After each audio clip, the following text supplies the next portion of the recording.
December 1944, Ardennes, Belgium. Snow hisses like static across the pines. The sky is a low lid of iron. A German platoon steps from the tree line in perfect intervals, the way every manual says to live under artillery.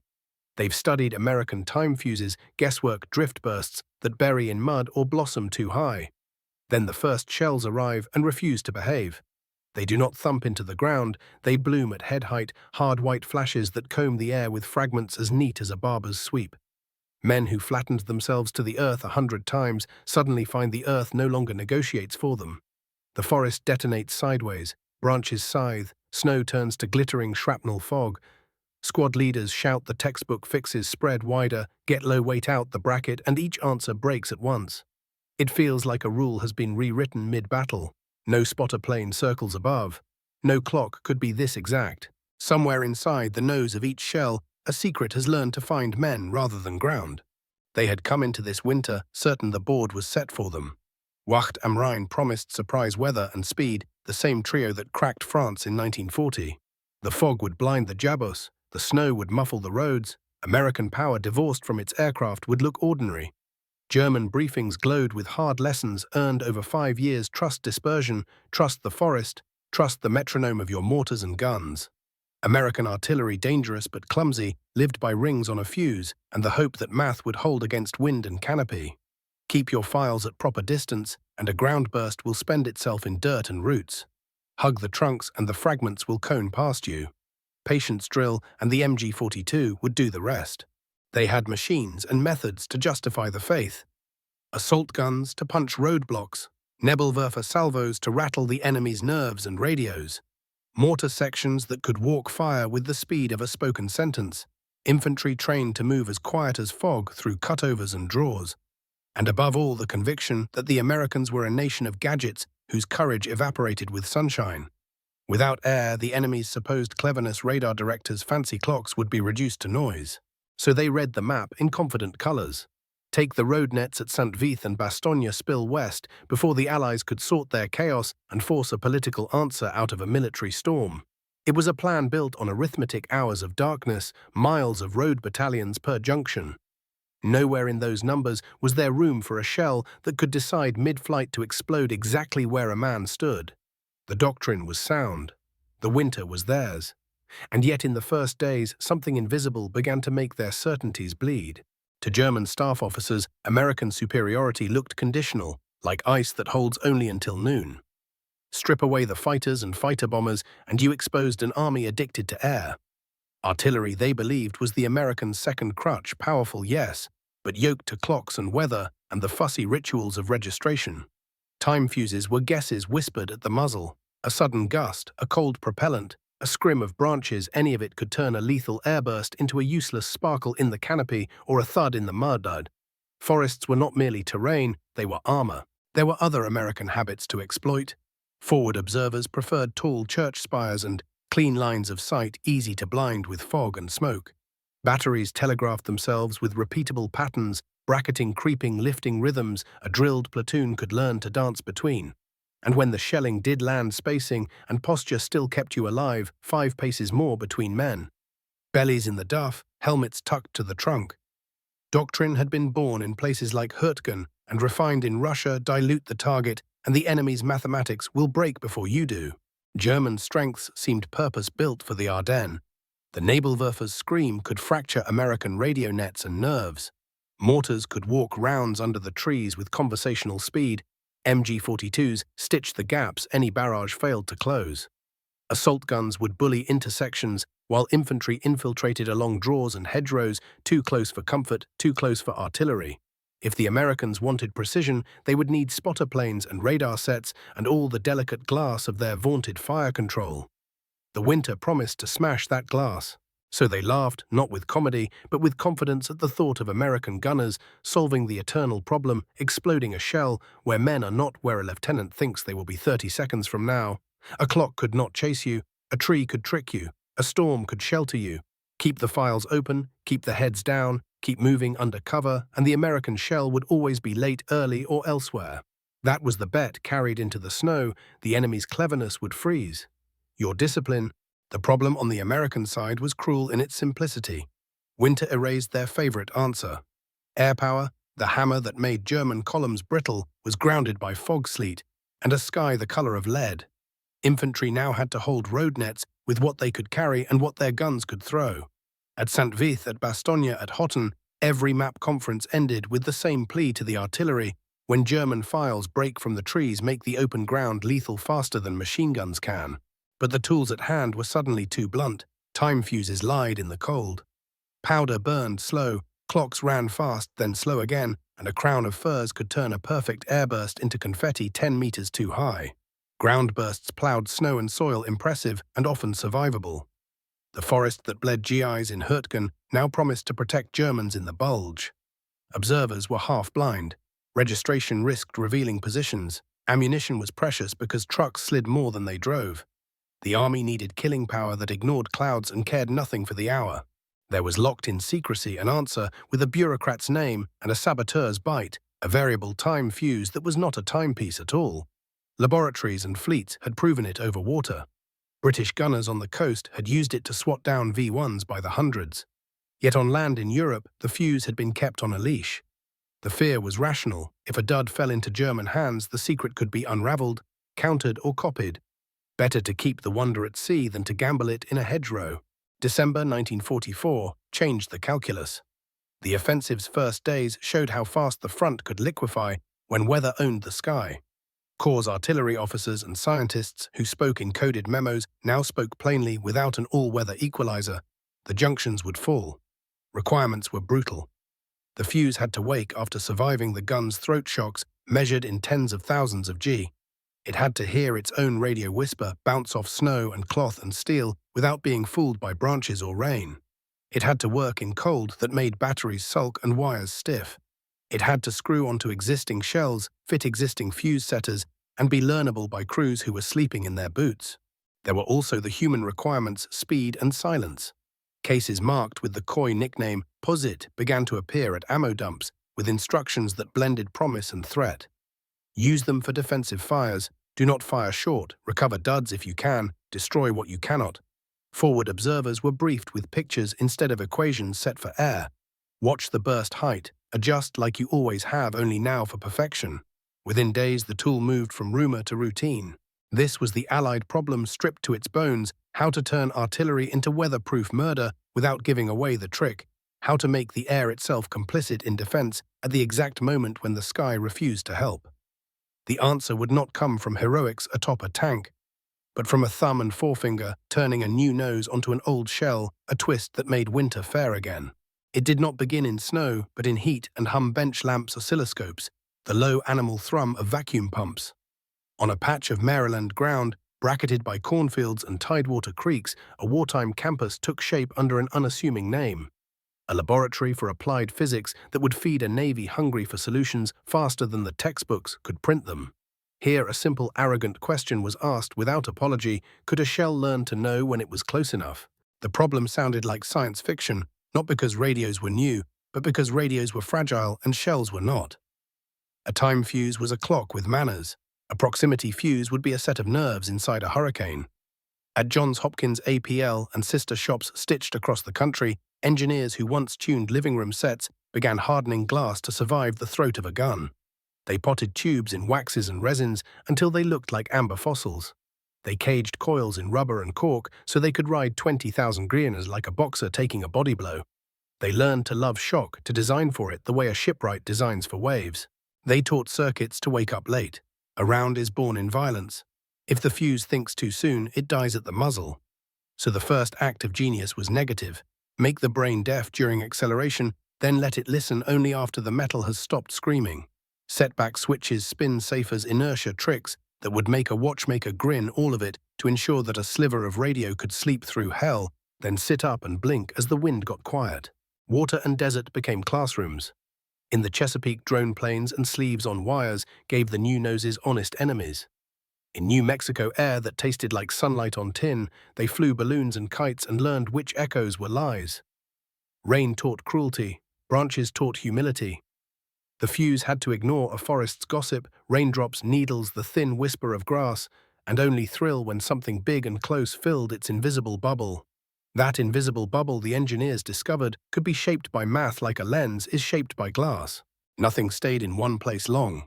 Bureaucracy, that word soldiers spit like a seed, turned out to be a blessing when it moved quickly. Naval bureaus sent money, the army sent requirements, the British sent experience. Across the Atlantic, radar had already turned air defense from art into arithmetic. In Kent and Sussex, gunners were learning that a near miss with a clever fuse could be as final as a hit. The unromantic miracle was not a single lab, but a weave universities, contractors, arsenals, and depots, all speaking just enough of each other's language to keep the chain unbroken. Secrecy threaded through it like a steel wire, not a hush for beauty's sake, but a calculus of risk. If a single dud landed intact in a German clearing, a clever enemy could reverse teach himself the trick, jam it, spoof it, or worst, rush a copy to his own guns. So the early chapters of the story lived at sea and over coasts. Sailors became evangelists first, eyes narrowing as their 5-inch batteries began to pluck metal birds from sky with the casual ruthlessness of a cat. British belts against V1s discovered that air itself could be mined at will. On land, the leash held. Then came December 1944, and winter wrote a memo no one could ignore. Fog-muffled air snow clothed the Ardennes in lies, and German arrows began to move west with a confidence that stung. In headquarters warmed by stoves that never seemed to reach the corners, men who had argued in footnotes now argued out loud. Could you risk the secret and keep the continent, or keep the secret and lose the roads? The answer arrived in olive-drab crates with a coy nickname stamped on their flanks, Posite, a word so plain it sounded like a joke. They came with rules written in the tone of engineers who had learned to speak in bullet points, use for defensive fires. Recover duds if you can, destroy what you cannot, do not waste them on stumps. The speech behind those rules was harder to print. We are going to bet the winter on the ability of a little radio to make snow into a killing flaw. Factories were already singing the chorus. What genius invents, industry multiplies. Long cinder block buildings in towns no one had heard of began to exhale fuses by the case. Women with hands steady from sewing silk now soldered wires the width of a hair. Men with the patience of watchmakers stacked mica like pastry. Every so often a crate would shiver on a test rig that mimicked a gun's punch, because it was better to break 10 in a warehouse than one above a platoon. Quality was not a sermon, it was a rhythm solder pot, cure shake test lid stamp. The last mile was doctrine. A fuse is nothing until a crew trusts it. Battery by battery, sergeants with the right kind of skepticism learned a new ritual. The fuse setter, that familiar little machine, now had an unfamiliar job, almost insultingly simple: air. The forward observers learned to stop hoping and start expecting to call for airbursts not as miracles, but as line items. Fire direction centers folded the new possibility into old trigonometry sheafs and brackets, and lift commands now with an extra knob to twist the sky to their will. Security still mattered. Duds were to be hunted like wounded animals. If a round fell soft and did not explode, squads were sent with thermite to erase the secret's face. Shell holes that glittered with the guts of electronics were raked over like graves. Briefings in barns reminded men that curiosity had a price. Prisoners were to hear as little as possible. The nickname was to be a smirk, not a confession. And yet, for all the rules and diagrams, the great achievement remained impossibly human. A lieutenant at a plotting board pencil behind his ear would glance at a corporal and say, "Make it air." An old gun with a new nose would speak 3 times in a winter morning, and a company that expected to sprint between clumsy ground bursts would find the air itself hiring knives. The miracle was not theatrical. It was modest. It could be screwed on by a man with cold fingers. In the rear, the lab men waited like fathers in a hallway during surgery. Teletypes coughed out language that made engineers smile. Effect excellent bursts, ideal enemy advance broken. Within days, the anecdotes transmuted into confidence. Town names began to spring up in after-action lines. St. Vith held longer. Bastogne's ring bit harder. Houffalize became expensive. None of it was solely because of the fuse. All of it was helped by it. That is how a small idea takes its place among big ones, by making other virtues cheaper. What made it impossible was not the physics a good graduate student could sketch, the block diagram, but the marriage of delicate glass to brute acceleration of secrecy, to logistics of bench curiosity, to battery drill. The war had birthed many clever things. Few were so quickly swallowed whole by practice. The final proof of genius is indifference, that a thing so refined can be handled without ceremony by men who have mud on their boots.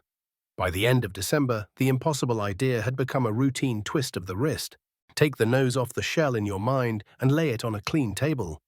It is not a brain in the science fiction sense, no valves of destiny, no tiny homunculus steering fate. It is a stack of functions arranged so that physics does the heavy lifting and electronics merely holds the leash. Start where the violence starts safety. A proximity fuse wears its fear of premature life like armor. At the instant of firing, the shell experiences a brutal setback, a slam backward that would kill any unprepared circuit. That slam is useful. A spring-loaded switch held open in peacetime snaps shut under setback, then opens again once the acceleration ceases, a handshake that says we have left the gun. Spin is the second sentinel. The shell's rotation imparted by rifling can drive a tiny governor or fling a slider outward, locking another path into place only after the round has achieved a healthy whirl. Between setback and spin, the fuse moves from disarmed to almost alive in a sequence that cares little for temperature and not at all for human error. Power is next. Batteries do not like shelves. The fuse cheats by carrying a reserve cell, an electrolyte, imprisoned in a thin glass ampule or dried in layers that wakes when a setback crush or spin-driven puncture lets chemicals meet. The round provides its own birth cry to start its heart. In the cold of the Ardennes, where ordinary batteries sulk at this trick, is the difference between an idea and a weapon. Now the radio wakes not to talk, but to listen to itself. An RF oscillator bred for ruggedness rather than elegance feeds a coil that doubles as both transmitter and antenna. The frequencies involved are high enough to keep the antenna physically small, low enough not to waste power. The shell is surrounded by a bubble of electromagnetic curiosity. In empty air, the oscillator sings and hears its own echo as a steady tone, a clean, boring note. Introduce a reflector, snow, ground, a helmet, a mass of wool and bone, and the note beats. The shell is moving. The reflector is approaching. The phase between transmitted and reflected waves shifts. That shifting creates a low-frequency beat superimposed on the carrier, a wobble proportional to closeness. Electronics loves wobbles, they are information. The fuse is deaf to poetry, but very good at thresholds. It strips the carrier, keeps the beat, amplifies it, and asks a simple question, 1,000 times a second, is the wobble big enough? If yes, a thyrotron, a gas-filled trigger tube that behaves like a polite lightning bolt, conducts dumping energy into a detonator, which in turn kicks the main charge awake. If no, the round sails on listening, assessing, refusing to be tricked by things too small or too far. The beauty is in how little thought is required.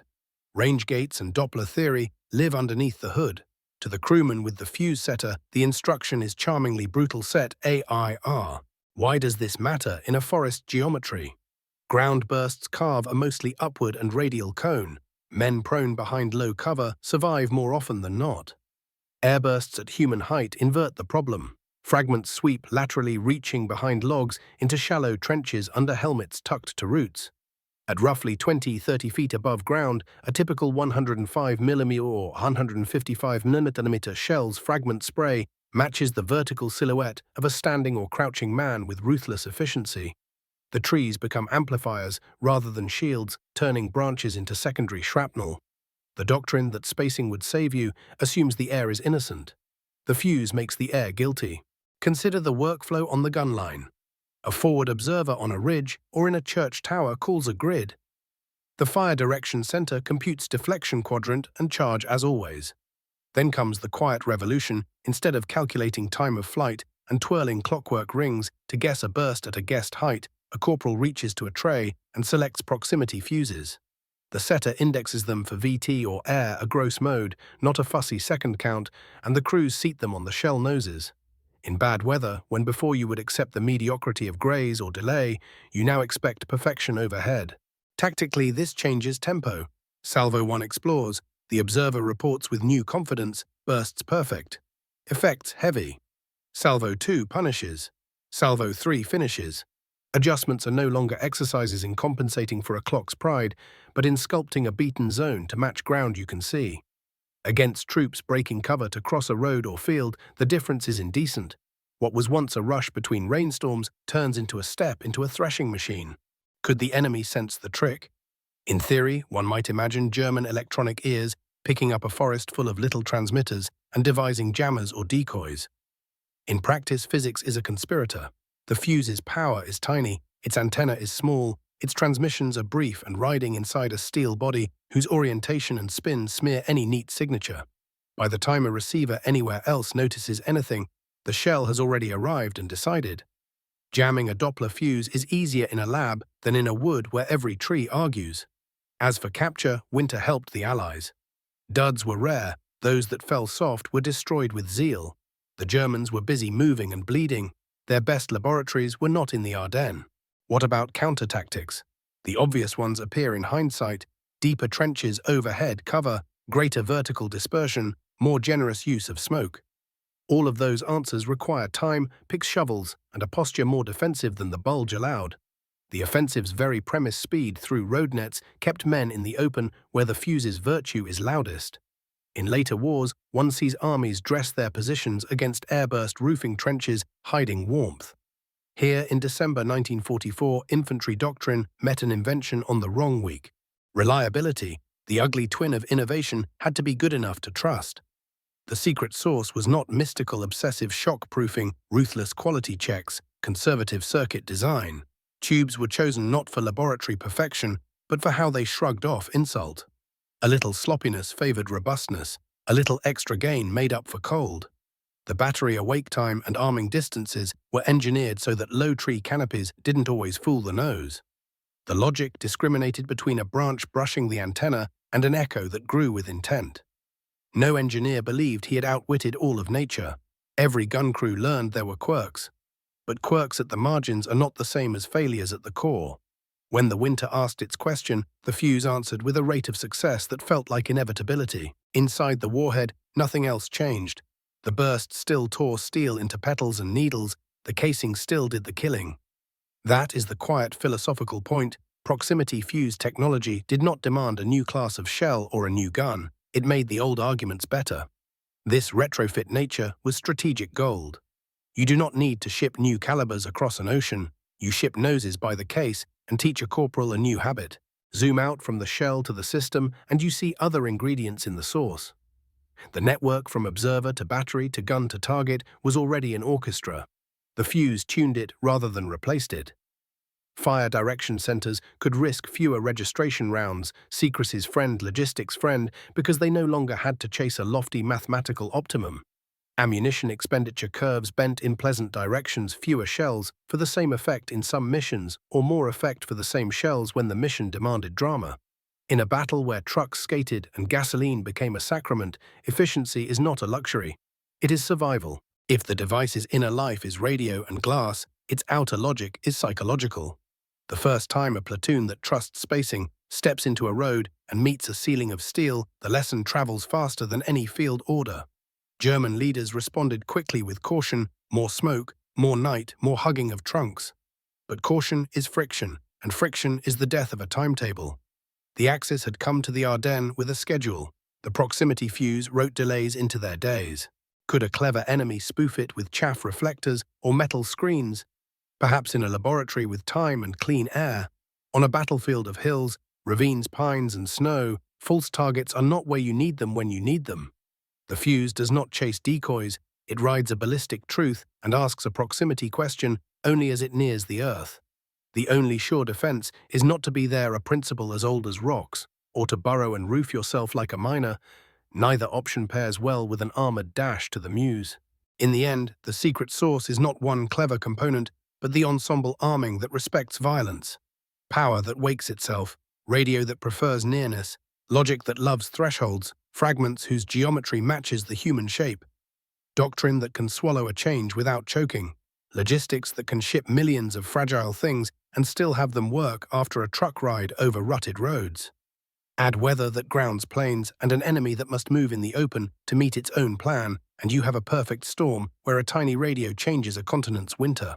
Stand again on that Belgian ridge in your mind. The observer calls, the board scratches, the guns lift and bark. Somewhere, inches from a spinning steel skin, an oscillator hums to itself. Hears its hum come back thicker and passes a simple verdict to a tube that has waited all its brief life for this command. The burst happens not early, not late, but exactly where a man's shoulders live. No drama inside the fuse, only thresholds crossed, only switches that were promised to closing. The enemy's doctrine had been to outrun mathematics. The Fuze replaced mathematics with presence. And presence is very hard to outrun. Dawn comes late in the Ardennes, a grey seep-through spruce that feels more like surrender than light. West of the Orther, the Americans have drawn a lacquer of discipline over exhaustion, gun pits, squared trails dug, wire-strung grids chalked on boards that lean against ammo crates. Somewhere behind the tree line, a field kitchen boils coffee that tastes of smoke and tin. Far forward, an observer in a church belfry studies the world through a rectangle of broken glass and sees it the movement every map conference has promised like a threat. What moves is not a blur of armor, but the patient scissor step of infantry files knifing across white. They come in the doctrine-drilled spacing of experience 5 paces more when the ground opens, silent hand signals when a hedge denies the voice. Their orderliness is almost beautiful confidence, rendered as geometry. The observer breathes past the thudding of his heart, taps the handset, and speaks in a tone that never rises. Grid, bearing, depth, battery 6 fire for effect air. The fire direction center already primed by rehearsals that have strained the nights, Thin translates human observation into gunnery grammar. Quadrant. Deflection, charge, sheaf. The corporal at the Fuze setter does the new thing that feels like cheating. He selects the noses that listen clicks, past the old clockwork habits, to a setting that is more a philosophy than a number, and seats them on shells whose brass smells of oil and old wars. The chief of section wraps his fist on a trail to call cadence. The first round booms, the next 5 follow like punctuation. Under the church's stone bell, the observer loses the line of men in the needled slit of a spruce stand, and then sees them again, smaller, closer, a smear of grey shadows against snow. The first bursts blink on the field as if a giant has snapped his fingers. Not dirt plumes, flowers in the air. The observer watches men change shape upright to crouched, then scattered, then low, in the hope that the old answer still works. He keys the handset again, now with the calm of someone whose hunch has proved itself. Online. Height perfect. Add 100. Repeat. The second salvo arrives with machine regularity. If the first revealed the device's manners, the second establishes its character. The bursts are not random. They are a line, an invisible fence of detonation at a height that denies every reflex taught by years of survival. The German squad leaders try to press doctrine onto the geometry in front of them. Spread faster. Through the gap, but gaps that exist under ground bursts do not exist here. The air itself has been purchased by the enemy and it demands a toll. The confusion is not yet panic, it is the more dangerous friction that turns schedule into sludge. The company commander on the far side of the field has a plan like a clock face, each platoon a hand moving toward a road mark with beautiful inevitability.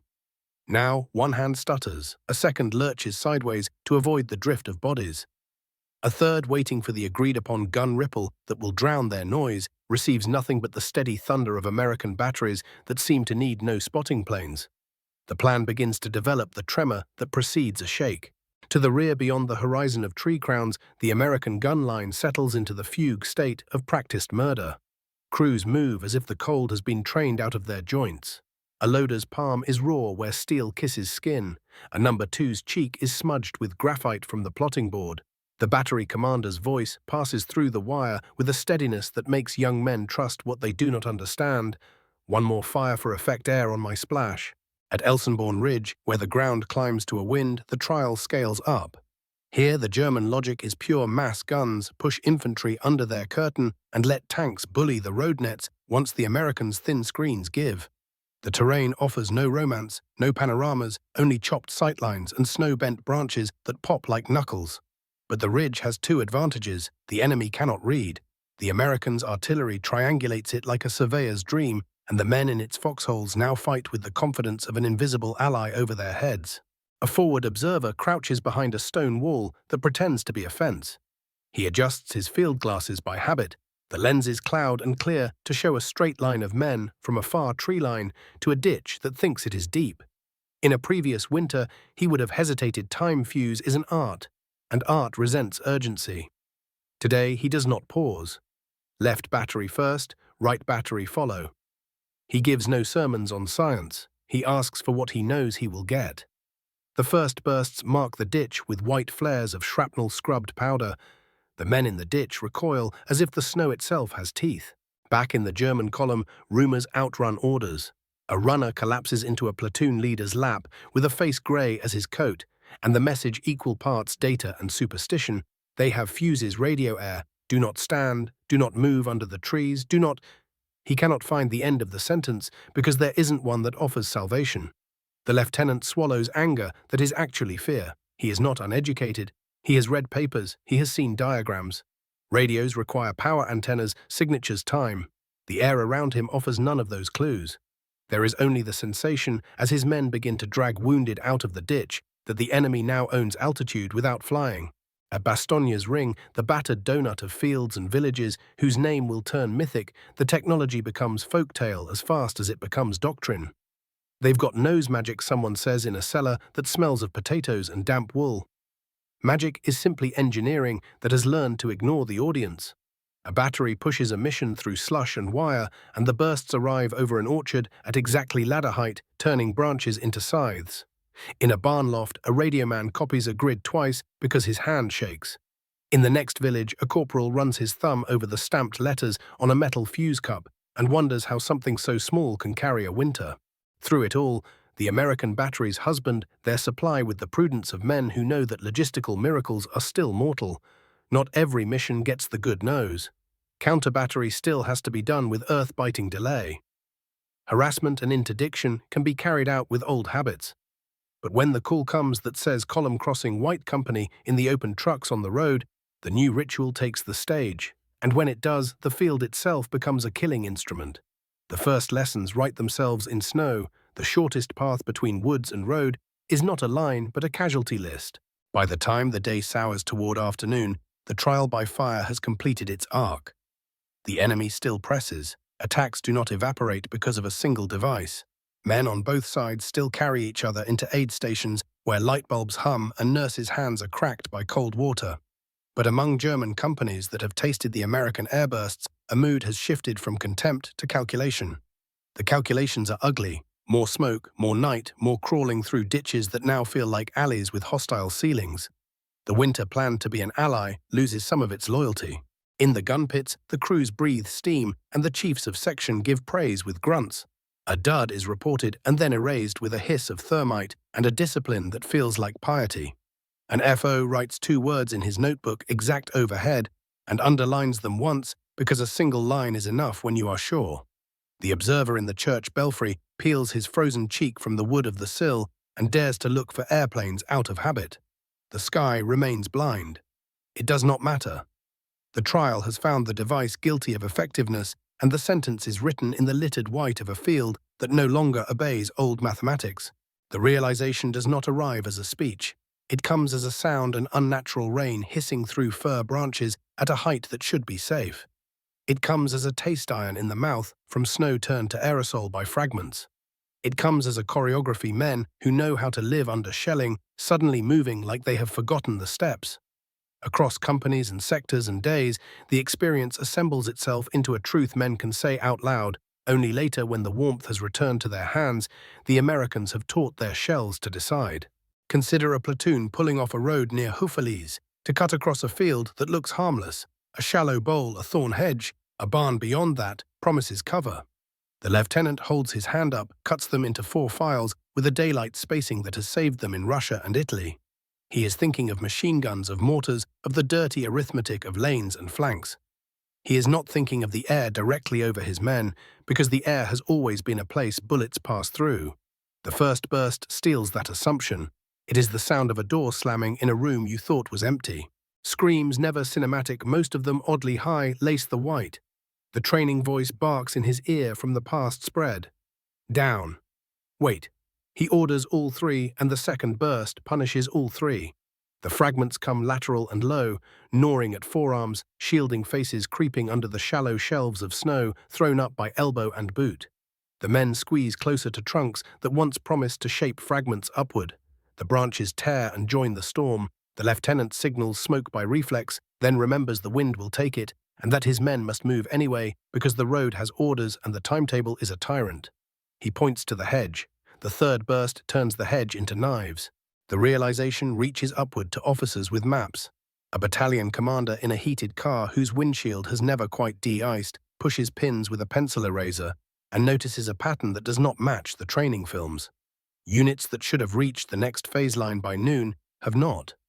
Reports speak of no tanks, no aircraft, only artillery that seems to locate movement instead of ground.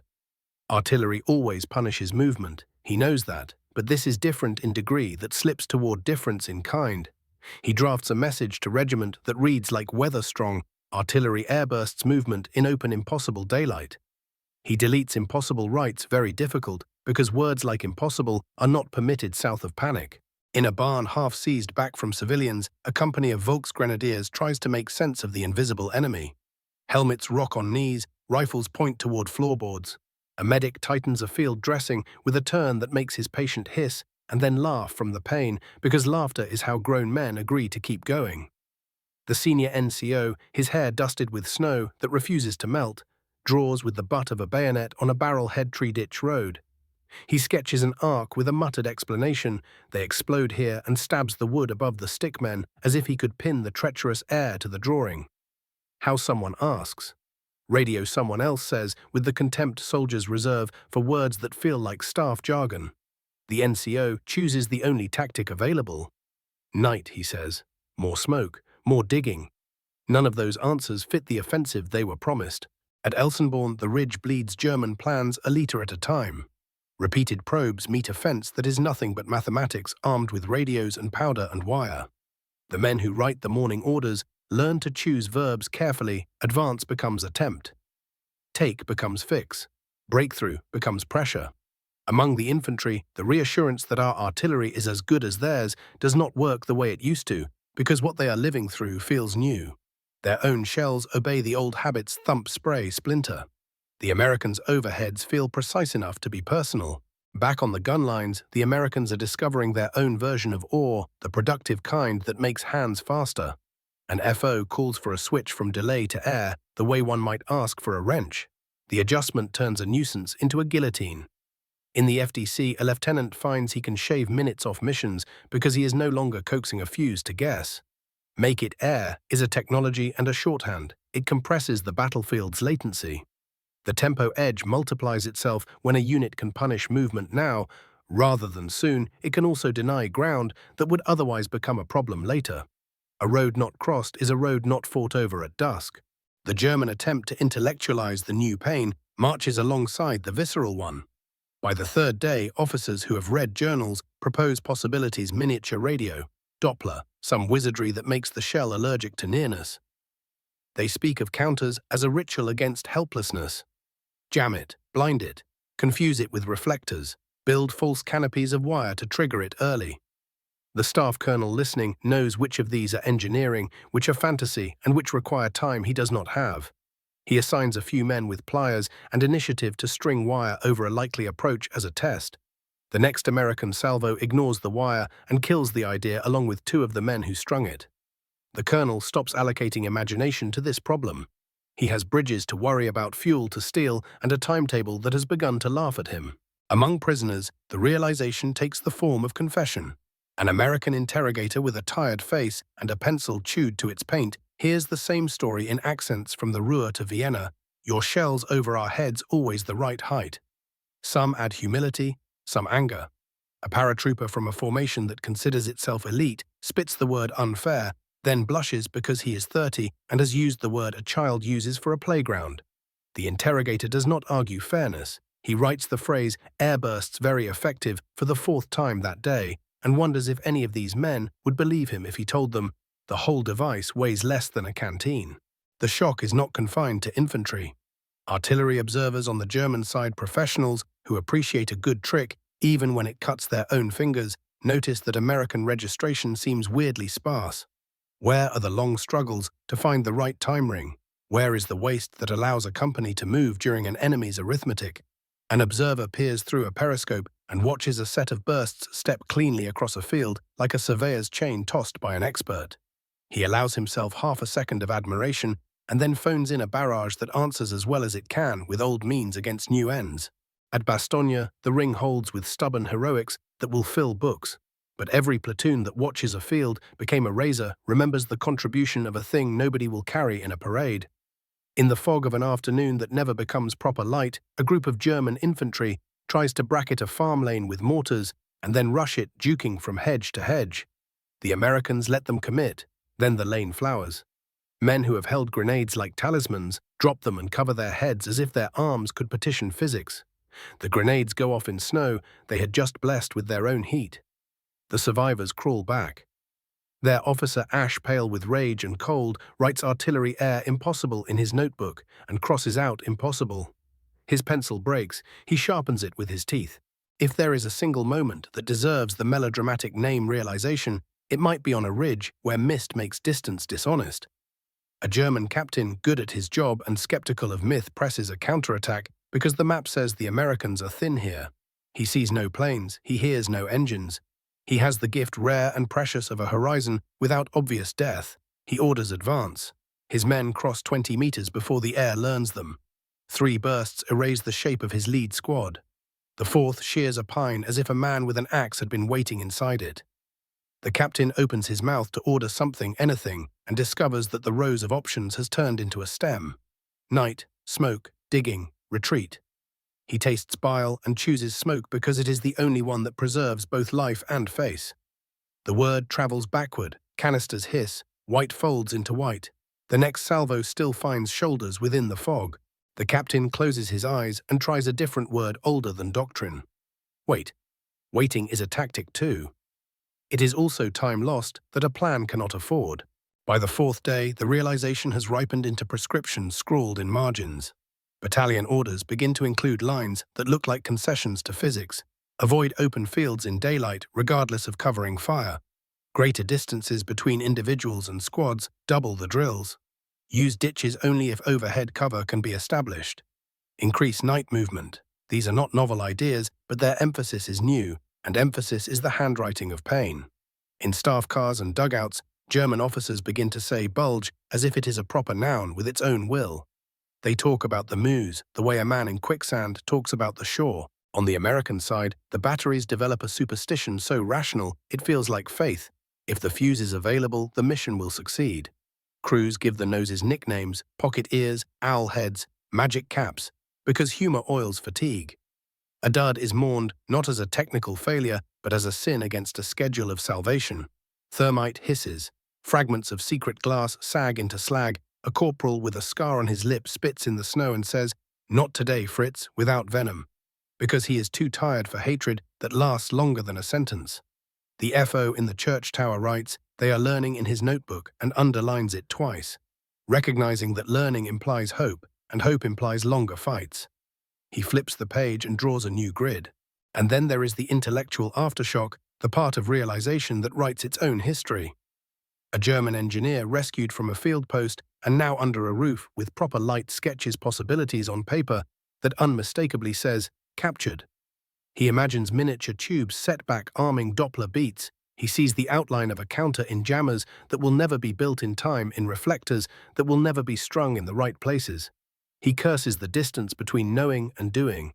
He writes a recommendation that includes the honest sentence, "Every good engineer learns to love because it saves lives, assume enemy capability."